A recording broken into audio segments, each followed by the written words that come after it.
Assalamualaikum warahmatullahi wabarakatuh. Perkenalkan, saya Anissa Trihapsari dengan NPM 2215061025. Nah, pada kesempatan kali ini saya akan menyampaikan video modul 3 sub 3.2 mengenai loops. Nah, berikut merupakan nama kelompok yang menyusun presentasi ini. Pertama ada Zabrina Talita, Salsabila Aski, kemudian saya sendirian, Anissa Trihapsari, Ahmad Fairuz, Putu Dewi, dan Jana Veronica. Nah, yang pertama di sini ada while.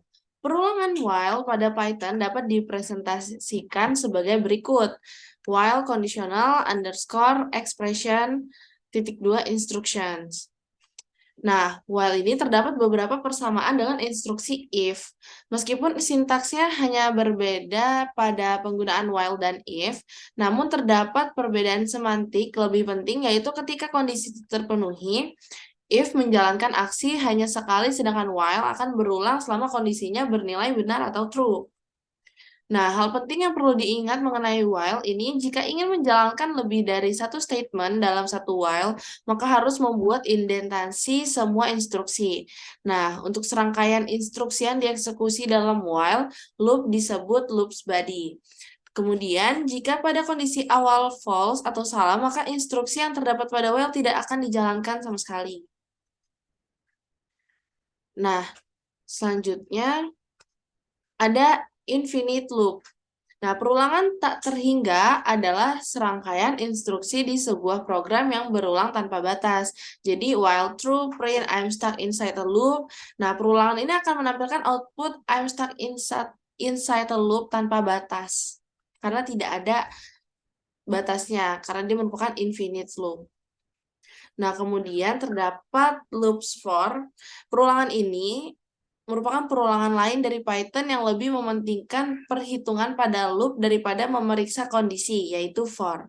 Nah, for loop didesain untuk melakukan taks yang lebih kompleks.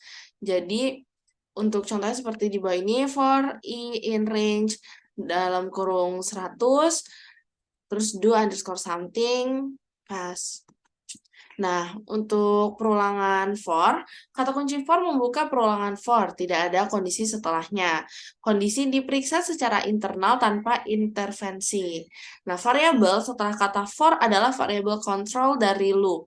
Variabel itu akan menghitung perulangan secara otomatis. Nah, kata in memperkenalkan elemen sintaks yang menjelaskan range dari nilai yang mungkin diberikan ke variabel control. Nah, range berfungsi untuk menghasilkan semua nilai yang diinginkan dari variabel control. Kata pass di dalam perulangan itu tidak melakukan apapun, itu merupakan instruksi kosong. Nah, selanjutnya terdapat break and continue. Untuk break merupakan sebuah kata kunci untuk keluar dari perulangan yang menghentikan operasi loop. Break digunakan untuk menghentikan perulangan saat syarat tertentu terpenuhi.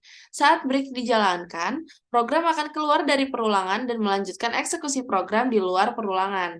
Nah, untuk continue, untuk continue merupakan sebuah kata kunci yang digunakan untuk melompati iterasi saat syarat tertentu terpenuhi dan melanjutkan iterasi berikutnya.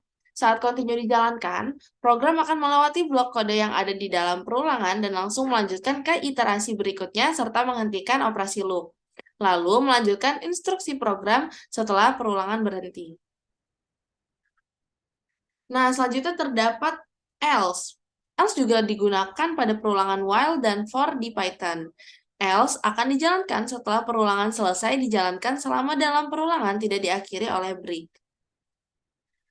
Nah, ini untuk contoh dari else. Seperti ini.